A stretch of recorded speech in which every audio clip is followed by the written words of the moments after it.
So as we continue the conversation about Bryan Kohberger, the man who pleaded guilty to murdering 4 University of Idaho students and now wants to take it all back, I'm back with Cy Wright, who at one point in time was a potential expert witness for the defense team should it have gone to trial, a geolocation expert, the chief innovation officer at Ver News. He studied Kohberger's AT&T records. We just talked about the accuracy of them, what the prosecution might have been missing.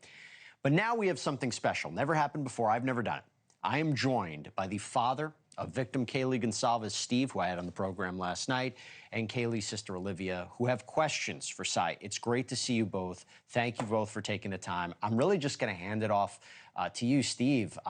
You, I understand, respect Cy for standing by his work, but you say not everybody's doing that. I turn it to you for the question that you might have for Cy. Yeah, well, Cy Wright came out and stood by his work, stood by what his professional opinion was. He wasn't paid. There's a lot of people who were paid and then turned that into some kind of for-profit, enterprise. And I just wanted to respect somebody who stood by their work because I need more of that. I think a lot of courtrooms need more people to stand by what their expert testimony is. And these gag orders are kind of cloaking devices to keep people from actually being responsible for their so-called expert witness testimony. So there's not a lot of opportunities I get to speak to an expert, to somebody who's actually seen the data that is related to my daughter's death. And I don't take that lightly. And Cy has daughters as well as I do. And I think his heart's in the right place. And I wanted to reach out and find out, like, these questions that I have that even the defense and the prosecutor, nobody wants to help me with. So if he's willing to tell me, hey, how can you have cell tower dumps, the whole tower dump, and then his phone turns on at 4:48? How is that not? How do we not have timing records in there? How do we not have that? That's my main question for him. Cy? Yeah, and I think there's a couple things to look at with that question. Number one, when his phone turns back on, there's no doubt the route that he took. There is no doubt the connections to the towers. I've been very concerned from the get-go of why we're not seeing that data. The map that's on the screen right now is a perfect example. That was a map that was used in all of the search warrants. Essentially, you will find that map right there repeating throughout every search warrant. It's wrong. And it's wrong in a number of disturbing ways. And when you actually take the data that's out there and you map it, I can tell you, Steve, there's no doubt where that device is when it turns back on. And it's not Thorny Creek Road. It's south of there. It's still on 95. It's still southbound. It does eventually pull off and it travels east and then west, and then kind of back up to the north to come back into WSU. But we're talking 25-meter radius GPS pings, and they perfectly align with the roadway. When you measure the distances between them, the speeds are 100% appropriate. You can see the vehicle come to like a 3-way intersection and it turns left, and the next one it turns right. It is turn by turn. There's absolutely no doubt. I've been saying from day one, they need to map all the data. They need to go get the data. They need to map the data. And I reserve the right to change my opinion until all of that data is put forth, because I think it tells a story. And I don't know how an expert prompts both the investigative side and the defense side of, hey, these are bottom line basic steps that need to be taken. If that was done, what would be found is the very next day, he mirrors that exact same route. He starts off in Pullman, he comes into Moscow, he drives down 95, he pulls onto the dirt road. He's in the exact same area that he drove the night before after immediately committing these crimes. And after he goes to that area, he drives straight to the Snake River just after dusk, getting into the darkness about 8:30, 9 o'clock at night. And why would somebody be driving to the Snake River on that path? It's concerning to me because we also see some activity that is indicative, in my opinion, of him looking at his navigation, specifically using his phone to get into a perfect area. The other thing is pattern of life. We got 6 months worth of records on Mr. Kohberger. It's very easy for us to see what his normal pattern looks like. This is a complete deviation from that normal pattern, and it stands out. It tells a story. That's very compelling to hear. And look, it highlights what an overarching theme has been criticism of prosecutors in this case. Olivia, I want to throw it to you. I understand you have questions as well. Yeah, absolutely. So the questions I came prepared for kind of moot compared to this one. So you're speaking of GPS data, which I'll be honest, I really wasn't aware of. So when you speak turn by turn, is it fair to assume that that data, you mentioned it went back 6 months, was used for the cast report, which did put the defendant at my sister's home on 23 previous occasions? Because I know a lot of pushback that happens is when it comes to this cell tower, they say there's only 2 in Moscow, it only narrows it down 10 miles. Can you kind of help to dispel some of the specificity that can happen with GPS data that was on his device?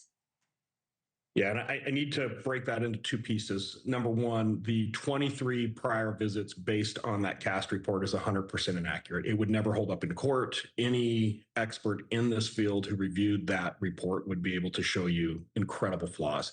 The problem, too, is it isn't just one or two. All 23 of those that are reported in the cast report are wrong. They're inaccurate. The times are off. It's just a really bad analysis. With that said, if the agency and the investigators actually dug into the records they have, not only is there evidence of Bryan Kohberger being in the area of that house, there's evidence of him being on the property. There's things that they could follow up on to confirm this. And in my report, and luckily it's just been released, I actually outlined follow-up that would be reasonable to assume an investigator would do to confirm the prior visits to the house, which I think are very critical. Pattern of life is everything in this case. Seeing the planning phase and then leading up to the actual murders themselves, us being able to piece that back together and tell a comprehensive story that makes sense, that's the job of the investigators. So I can tell you that I feel very comfortable that Bryan Kohberger was in the general area of the house several times leading up to the murders. I think he came by the house the next morning. I think he came by the house the day after that. So there's more than enough evidence to show that. There are databases and ways that if the right people use the right legal process to exploit today, the data's still there. There is some really good information that could come out that I believe would show the device actually at or inside the house opposed to just near it. Steve, this is an important conversation based on what we talked about last night. I'll say it again. I'll say it one more time. I think the likelihood that he gets a new trial is very, very, very, very low. But if this is now a conversation about a potential new trial, is there going to, do you want this to be, do you want Cy to be part of this push for investigators, for law enforcement, for prosecutors to essentially, if I'm understanding this all correctly, be more thorough? It's almost bigger than that. Technology is moving so fast. It's radically fast. And I'm an IT guy and I can barely keep up. These courtrooms, when they were talking about a JSON file, I just wanted to jump up in front of the judge and say, this is ridiculous. There's no expert in the room right now.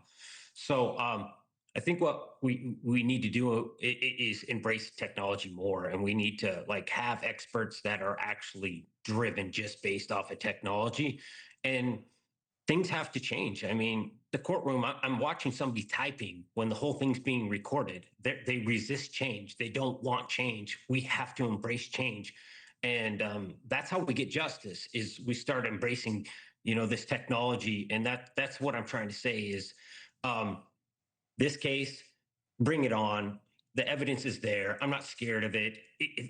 I actually think there's so much undiscovered evidence that this case is actually should have been case law. It should have been case law. And it's unfortunate that we didn't get there. And I'm trying to save another family from dealing with the same headache that we just went through. And we're talking about life and death, and it's that important. I mean, Cy said it before. Two things could be true at once. Bryan Kohberger could be guilty, but there could be faulty parts of the investigation. Exactly. Olivia, you said you had other questions that you felt are moot.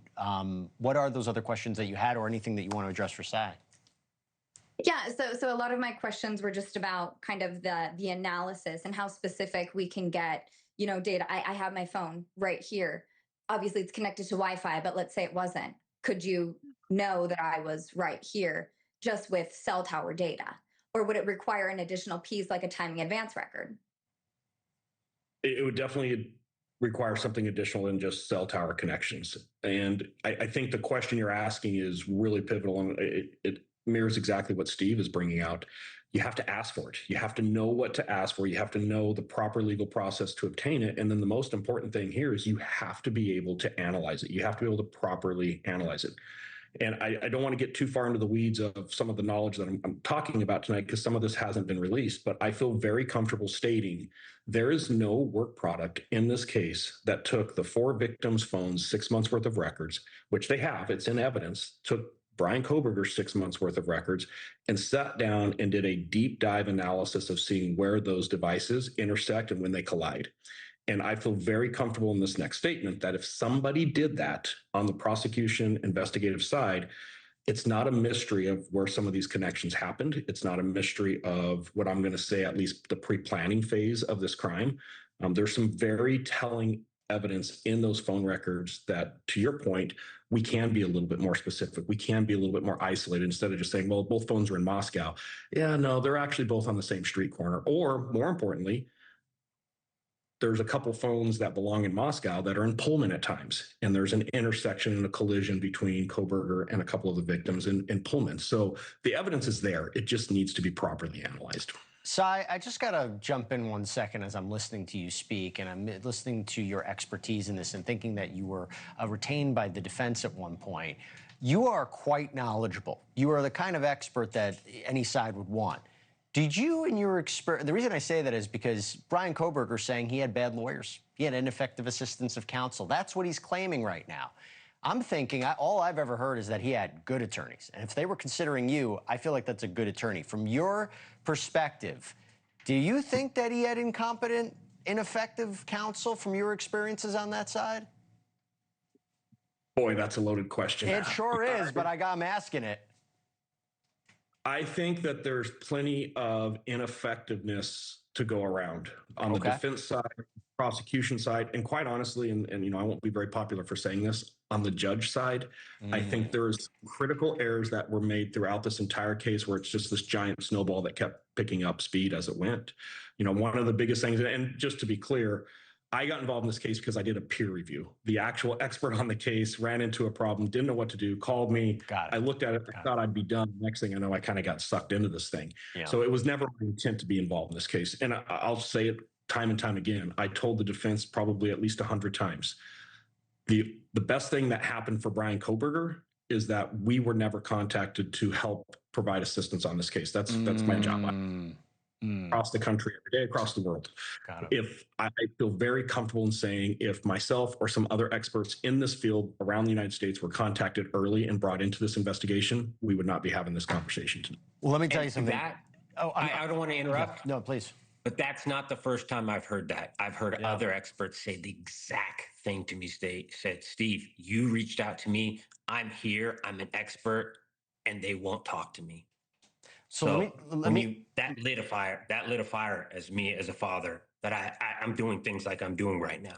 And by the way, Steve, for anybody who doesn't know, you were the guys who orchestrated this. You said this is an important conversation to have. We want to talk to Cy Ray about this. I'm so glad that we did, particularly now. We didn't know that Kohberger was going to file this yesterday. So all of this happened at once. Cy Ray, thank you for taking the time to answer these questions and explain it. Steve and Olivia, I said this to Steve last night. Cy. I've been thinking about you guys this whole week, and I'm going to be, you have an open platform here to always talk about what you want to talk about with this case. So thank you all so much for taking the time to, again, have a really important conversation.